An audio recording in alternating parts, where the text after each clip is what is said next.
In 1980, the Blues Brothers crashed into American cinema like a brass band through a church window, loud, absurd, and holy all at once. On the surface, it's a car chase comedy spun out of an SNL sketch, but beneath the noise, John Landis and Dan Aykroyd built something rare. A full blown musical that stripped the genre of its illusions. Gone were the pastel sound stages and romantic dance numbers. Instead, you got police sirens, beer stained dive bars, gospel choirs, and broken glass.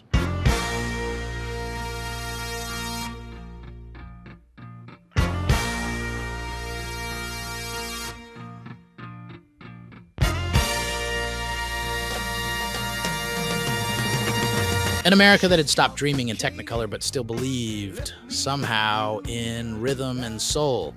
The classic Hollywood musical was built on escape. In Singin' in the Rain or An American in Paris, the world bends toward harmony. Characters sing because joy overwhelms them. The Blues Brothers inverts that logic. Jake and Elwood sing because the world is broken. Their mission from God isn't to fall in love or to succeed on stage, but to save an orphanage by resurrecting a dying band, a small act of redemption in a fallen city. Chicago, with its cracked asphalt and rusted bridges, becomes a kind of purgatory where the only path to grace runs through a horn section. In this sense, Landis reimagines the musical for the late industrial Midwest. The film doesn't ask us to suspend disbelief, it insists that music can exist inside disbelief. When Aretha Franklin belts Think in her greasy spoon diner, it's not a fantasy cutaway, it's righteous fury made visible. When James Brown's Reverend Cleophas James launches into the old landmark, the church doesn't dissolve into glitter, but into ecstatic chaos, a literal resurrection of rhythm. The musical numbers don't interrupt the plot, they are the plot. Incarnations of faith, freedom, and memory in a country that's forgotten how to dance together. The magic of the Blues Brothers is that its world accepts the miraculous as part of everyday life. Cops pile up in impossible car pyramids, an entire building collapses around the protagonists, and yet no one questions the physics. The impossible stunts aren't fantasy, their choreography, demolition is dance, the destruction mirrors the improvisation of blues itself, raw, unpredictable, expressive. Where earlier musicals idealized order and precision, the Blues Brothers exalts mess and spontaneity. It's a musical for a country in spiritual disarray, saying that grace doesn't come from perfection, but from rhythm, the ability to keep time when everything else is falling apart. Even the film's casting is a kind of cultural resurrection. Aretha Franklin, Ray Charles, Cab Calloway, and James Brown weren't just guest stars, they were embodiments of a tradition the film insisted still mattered.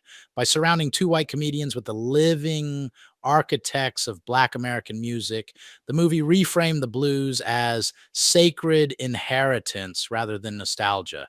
Jake and Elwood aren't heroes because they sing well, they're redeemed because they listen. They become conduits for a music older and truer than themselves. Visually, the film replaces fantasy backdrops with industrial realism, warehouses, bridges, the South Side. Yet Landis shoots these spaces with the same reverence Minnelli once gave Paris streets. Every oil slick and neon bulb gleams like stage lighting. The car chases function as dance numbers for the modern age, performed not by chorus girls, but by hundreds of police vehicles spinning in absurd symmetry. It's spectacle without sentimentality, musicality without romance. By the end, Jake and Elwood's mission succeeds not through love or fame, but through endurance. Their final performance at the Palace Hotel ballroom is shot like a revival meeting. Bright lights, roaring crowd, salvation through groove.